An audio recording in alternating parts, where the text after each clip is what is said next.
السلام عليكم ورحمة الله وبركاته. ازيكم يا حلوين؟ عاملين ايه؟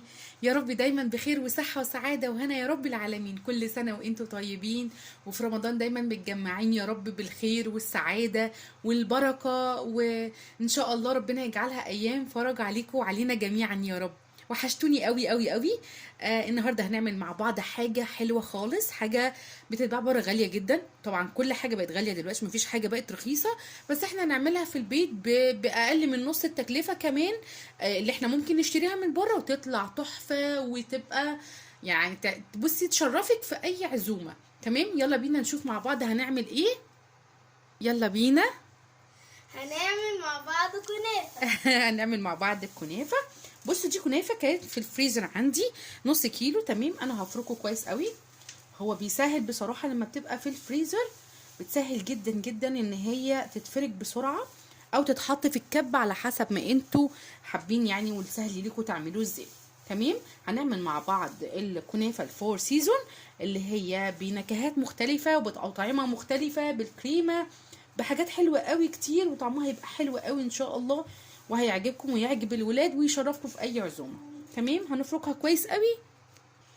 اهو الكنافه فركناها، بصوا عامله ازاي اهي، تبقى سهله قوي وهي في الفريزر بصراحه. تمام كده، هعمل ايه بقى؟ في حاجه دلوقتي المفروض ان انا لما تتحمر يعني ايا كان بالسمنه بتاعتها، المفروض ان انا هطلعها واحط عليها شربات. تمام، انا مش هعمل كده لان الشربات بيخليها تقفش خالص، وما بتتحط في التلاجة اصلا بتحجر، بتبقى ناشفه قوي. فانا هعمل ايه دلوقتي؟ انا دلوقتي هحط عليها سكر باودر زي ما بنعمل، بس يعني على حسب بقى السكر اللي انتوا عايزينه مظبوط مع التوبينج اللي هتحطوه والصوصات اللي هتحطوها اصلا على الكنافه مع الكريمه، وتظبطوا السكر بتاعها، او لو حابين شربات زي ما انتوا عايزين. تمام، بس انا بحس ان هو بيحجر وبيخلي الحاجه قفشه، يعني بيخلي الكنافه بتاعتي قفشه. تمام، فانا دلوقتي هحط السكر الباودر معايا، عندي نص كوبايه سكر باودر. تمام، هحطها واقلب فيها الكنافه. اه يا حلوين، بصوا بايدينا كده كده كده، كلنا في البيت يعني، ما بنلبس جلافز في ايدينا جوانتي ولا اي حاجه خالص، وبنعمل لبيتنا يعني. تمام اهو زي ما احنا شايفين كده، عشان انا مش هحط شربات. اللي عايز يحط شربات يا جماعه يحط سكر بسيط، او ما يحطش اصلا، ويحط بقى الماده الدهنيه اللي هي السمنه بتاعتي او الزبده. يستحسن سمنه عشان الزبده ما تتحرقش وتتلسع بسرعه. تمام كده اهو. تمام، لو في سكر معمول كده اهو. بس هجيب بقى دلوقتي كوبايه سمنه اهو. بصوا هي بدرجه حراره المطبخ، عايزين تخلوها سايحه مفيش مشكله. تمام اهي، هقلبها بقى كويس. وعندنا بقى يعني حق الاختيار في ان احنا نقف شويه كده على البوتاجاز من فوق ونعملها من غير ما تتلسع مننا كده، نوطي عليها النار ونقلبها، او نحطها في الفرن. تمام، انا هحطها في الفرن وهتابعها. تمام كده، كل شويه هتطلع مثلا وهقلبها بحيث ان كل الجوانب بتاعتي او كل يعني الصينيه كلها اصلا الصاج يبقى كله خلاص اتحمر معايا. تمام خلاص اهو. يعني هعملها بقى شويه حلوين كده، وبعد كده هحطها في الفرن. يلا يا حلوين نعمل مع بعض بقى الكريمه بتاعتنا عقبال ما الكنافه تطلع من الفرن.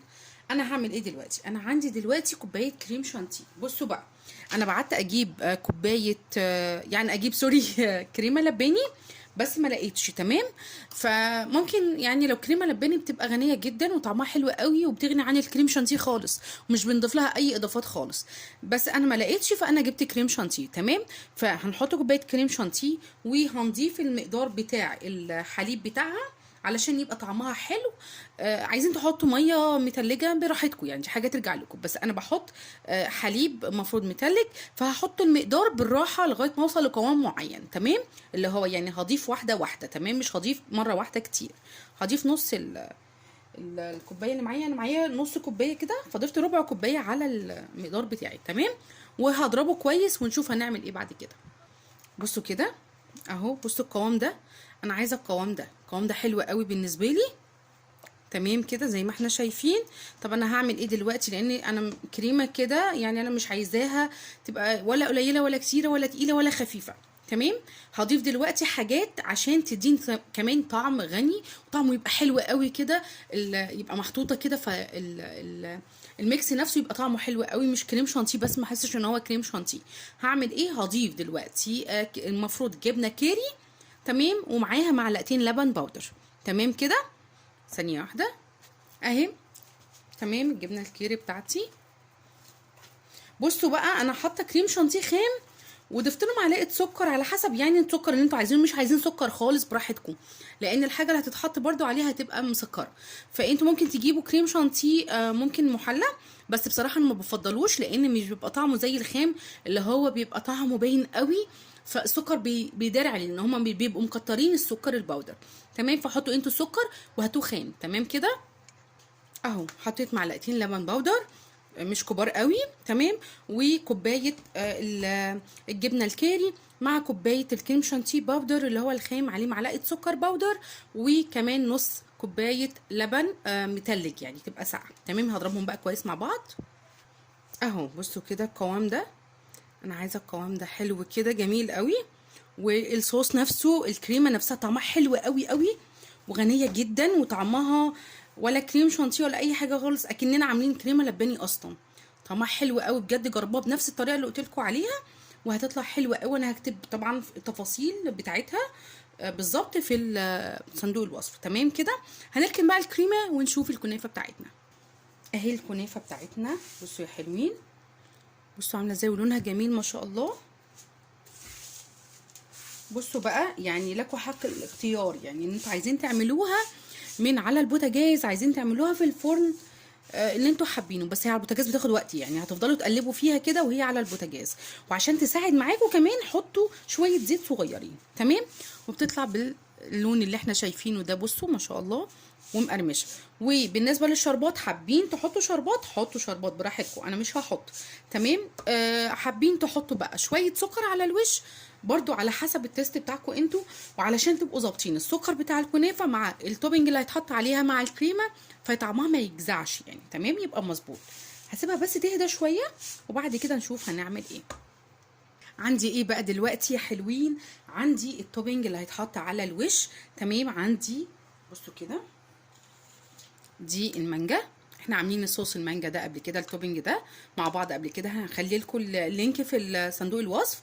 تمام، حلوه قوي، مش هنحتاج فيها حاجه تانية خالص، وبنفس الطريقه اللي انا عملتها، بس تخلوها على النار شويه عشان تتقل بس التقل ده. تمام، وعملت كمان الفراوله، بصوا مخلياه تقيل كده، بصوا لونه عامل ازاي ما شاء الله، وقطع كمان. تمام، علشان ما احسش ان انا باكل صوص بس، وكمان باكل قطع مع الكنافه بتاعتي. تمام كده، ثانيه واحده، معايا معلقتين لوتس لقيتهم. تمام، ومعايا كمان النوتيلا. هعمل في دول ايه؟ لسه ما سيحتهمش، هعمل فيهم طريقه لطيفه كده. انا بقى ممكن نعملهم على البخار بس هيبقوا تقال شويه، فانا هعمل ايه؟ انا هحط عليهم شويه لبن. تمام، يعني بالتدريج كده، معلقه لبن في معلقه لبن. بصوا كده، ادي اللوتس بتاعتي، دي معلقه صغننه خالص، هحطها كده زي ما احنا شايفين وهلفها معايا. تمام اهي.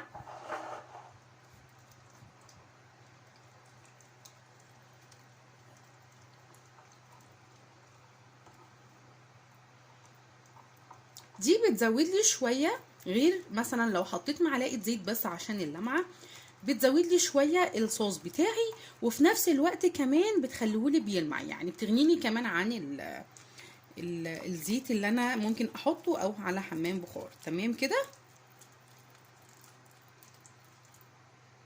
ده بالنسبه للصوص بتاعي بتاع اللوتس.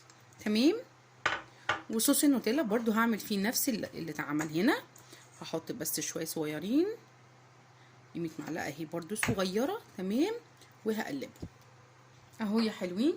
بصوا كده، بصوا القوام ده حلو قوي بالنسبه لنا، يعني بصوا مش عايزينه اللي هو تقيل ولا الخفيف عن كده، كده كده هو بيهدى وبيمسك شويه. في حاجه كمان، في ان انا دلوقتي عملت دي على البخار اللي انا كنت حاطاه وحطيت عليه اللبن اصلا فرول، يعني انتوا خدوا بالكم من نوع النوتيلا اللي انتوا جايبينها، دي بديل نوتيلا طبعا، فخدوا بالكم منها. تمام، انا عملتها على البخار احسن بالنسبه لي. تمام كده اهو، بس كده. هعمل ايه بقى دلوقتي؟ تعالوا بقى نشوف هنعمل ايه في الكنافه بتاعتنا. هنجيب بقى معانا الطاجن بتاعنا، الصينيه بتاعتنا، العلب بتاعتنا، الكوبات بتاعتنا، لو احنا عندنا اي كوبايات اللي هي الحلويات يعني زي بره بالظبط. هجيبها دلوقتي، هحط بصوا بقى فيها ايه. عندنا الكنافه بتاعتنا هحط فيها كميه كده في القعر من تحت. تمام.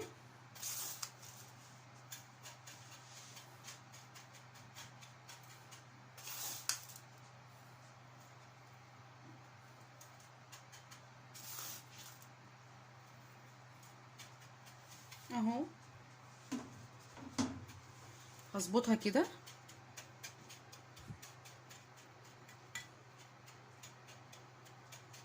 الشربات بقى لو اتحط عليها بتخش التلاجة مثلا فبتقفش بصراحة.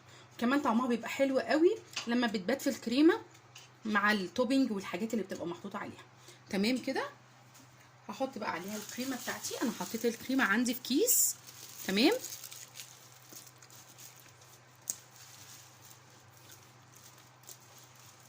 بسم الله، زي ما احنا شايفين كده.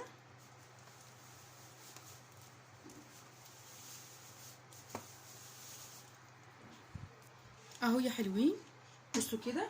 هعمل ايه دلوقتي؟ انا طبعا عايزه اعملها بكذا طعم. تمام.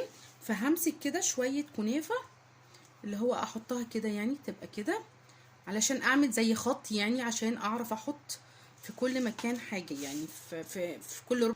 اهو يا حلوين، بصوا كل ربع هعمل فيه ايه بقى. الربع بتاع النوتيلا هحط فيه مكسرات زي ما احنا شايفين كده. تمام. اهو ثواني اهو. تمام عشان نبقى شايفين كل حاجه مع بعض. عندي شويه مكسرات كده، بندق على فستق، يعني على حسب الموجود عندكم والمتاح. واللوتس برضه هحط فيه شويه. تمام. هحط فيه برضه شويه كده بس مش كتير قوي، لان انا هكتر اللي فيه البندق اكتر علشان هحط فيه بسكوت لوتس. تمام كده.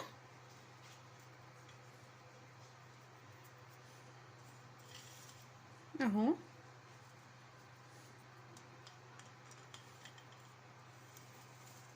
اهو دي بقيه المكسرات بتاعتي. طب هعمل ايه تاني؟ هحط بقى في التانيين حلوين اهو زي ما احنا شايفين كده. بصوا كل ربع فيه التوبينج اللي هيبقى خاص بيه. تمام. المانجا بقى اهي.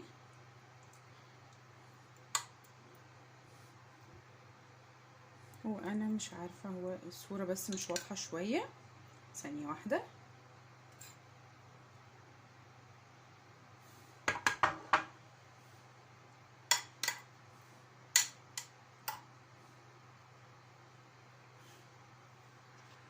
اهو بصوا كده زي ما احنا شايفين كده، جزء فيه لوتس وجزء فيه الصوص بتاع الفراوله، التوبينج بتاع الفراوله، وجزء فيه المانجا، وجزء فيه المكسرات بتاعت النوتيلا. هعمل ايه تاني؟ هحط بقى كده طبقه كريمه كمان.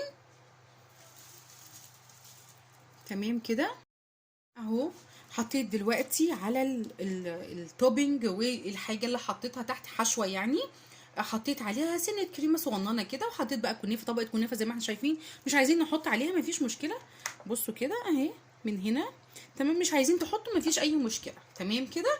وبعد كده هحط بقى طبقه كريمه كمان اهو. بسم الله.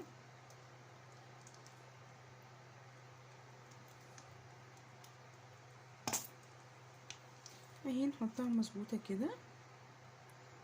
تمام. ثانيه واحده اهو. عايزه اقول لكم ان الكريمه دي اصلا والله بجد يا جماعه فاخر من الاخر زي ما بيقولوا، والله غنيه جدا وطعمها حلو قوي قوي قوي قوي. اما تجيبوا كريم شانتيه يعني هاتوه من عند حد انتوا بيجيبوا من عنده على طول واثقين فيه، علشان طبعا بتبقى ساعات مش حلوه يعني وكده. تمام. بصوا نظبطها بس كده اهو. هنحط بقى زي ما احنا عارفين كده عشان بس نخطط مكان الحاجه التوبينج، نبقى عارفين الحشوه بتاعت كل حاجه معانا هتبقى ايه فين موجوده، عشان لما نيجي نطلع القطعه او الجزء كله يبقى فيه نفس الطعم يعني. تمام. هحط بالمعلقه كده. بصوا هنعمل كده بسم الله. يعني اللي هو ايه في النص كده. تمام اهو، عشان بس ابقى محدده انا حاطه فين يعني الحاجه. تمام بسم الله. احط بقى كل مكان علشان يبقى تحتيه التوبنج بتاعه او الصوص بتاعه، فيبقى عارفين بناكل ازاي او بندي ازاي، يعني اللي ياخد بقى ياخد من كله. بجد تكلفتها في البيت مش هتبقى زي تكلفتها من بره. بره احنا عارفين الحاجه دلوقتي عامله ازاي وغاليه ازاي، بالعكس يعني دلوقتي حتى الغالي بيتخاف منه بصراحه، علشان ما نضمنش بقى الخامات الناس شغاله فيها ايه والحاجه اللي هما شغالين فيها ايه يعني. تمام اهو زي ما احنا شايفين كده بظبط المكان بتاعي. هناك نحط كده الفراوله بتاعتي، نحطها كلها كده ونظبطها. وهنا هحط اللوتس بتاعي. تمام كده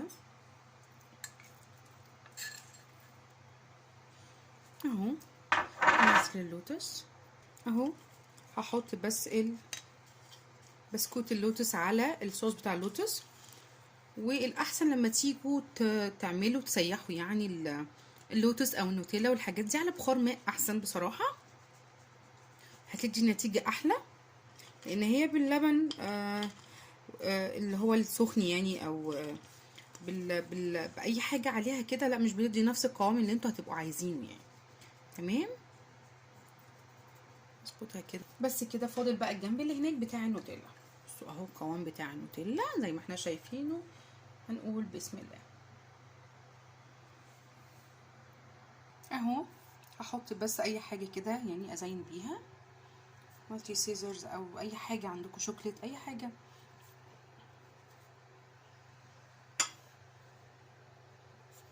تمام بصوا يا جماعه، عندنا بقى شويه كنافه كده نجنش بيها من الجوانب دي يعني. ثانيه واحده اهي حلوين وخلصت معانا. بصوا زي ما احنا شايفين كده ما شاء الله، والكميه كبيره اللهم بارك ما شاء الله ولا قوه الا بالله. بصوا كده اعملوها في عزومه لاولادنا، اعملوها يعني بنص المقادير اللي انا عملتها بجد. والكريمه كده تحفه قوي قوي قوي.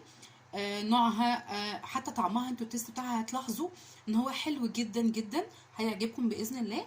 وباقل القليل واي يعني التزويق اللي فوق ده بتاعكم انتوا اصلا. التوبنج اللي فوق ده اي حاجه انتوا حابينها، حابين حاجه ساده، انا حبيت اعمل لهم يعني عشان عندي عزومه وكده، فحبيت اعمل لهم اللي هو من كل حاجه يعني طعم وكده زي اللي بتتباع بره بالظبط. دي دلوقتي بره ولا 300 جنيه اصلا. بصوا كده وما شاء الله اللهم بارك عامله ازاي. بصوا سواء اللوتس او المانجا والنوتيلا واي شوكليت عليها اي حاجه، والفراوله زي ما احنا شايفين اصلا هي بتتكلم عن نفسها. اتمنى تكون عجبتكم، وهكتب لكم كل التفاصيل ان شاء الله في صندوق الوصف. امشوا يعني بنفس اللي انا عملته. بجد بجد هتطلع هايله جدا ان شاء الله باذن الله وتعجبكم. اتمنى تكون عجبتكم، ولو عجبتكم ما تنسونيش بقى بلايك وسبسكرايب وتفعيل الجرس عشان يوصلكم كل جديد مني. دمتم سالمين والسلام عليكم ورحمه الله وبركاته.